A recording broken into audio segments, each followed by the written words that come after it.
Tahukah bahwa Indonesia memiliki beberapa pasukan khusus yang sangat rahasia? Bahkan, anggota dari pasukan tersebut hingga kini masih menjadi misteri.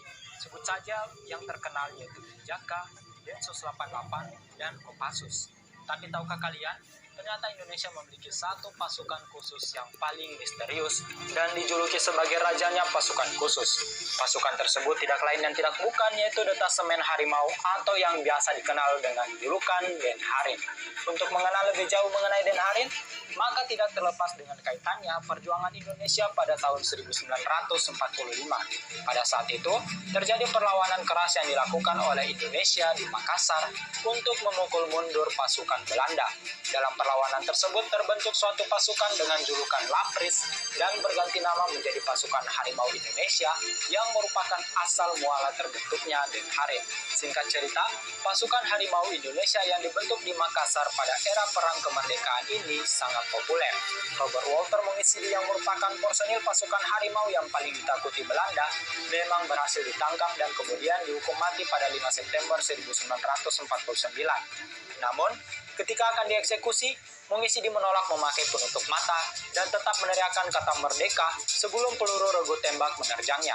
Di era Orde Baru di bawah pemerintahan Presiden Soeharto, sosok Mongisidi kembali populer setelah kisah perjuangannya dibuat film bertajuk Tapak-Tapak Kaki Walter Mongisidi pada tahun 1982.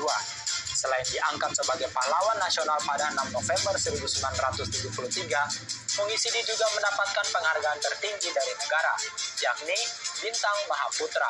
Nama Mongisidi pun diabadikan sebagai nama bandara, kapal perang, dan satuan militer. Di era Orde Baru, ABRI memiliki pasukan khusus yang dinamai Detasemen Harimau atau Denharin, yang bertugas mengawal presiden secara senyap. Personilnya pun dikabarkan hasil dari seleksi khusus TNI Angkatan Darat, Laut, dan Udara. Namun, pada 1995, Denharin terpaksa secara resmi dibubarkan.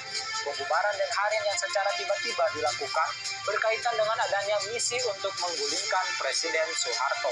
Setelah bubar, identitas para prajurit Denharin tetap dirahasiakan, bahkan hingga saat ini.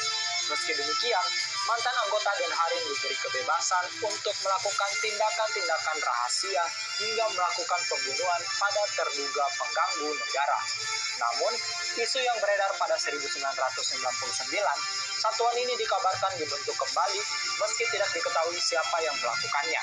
Begitu pula dengan maksud dan tujuannya masih menjadi sebuah rahasia. Tapi, keberadaan pasukan super yang dianggap lebih hebat dari Kopassus ini masih gelap dan simpang siur karena tidak adanya bukti yang otentik. Walaupun begitu, sebagian masyarakat masih meyakini bahwa Denharin memang ada. Itulah yang membuat Denharin sampai detik ini masih menjadi sebuah pasukan paling misterius di Indonesia. Jadi, bagaimana pendapat kalian Sobat YouTube? Silahkan memberikan komentar di bawah. Terima kasih telah menonton video yang singkat ini, dan sampai jumpa pada video berikutnya.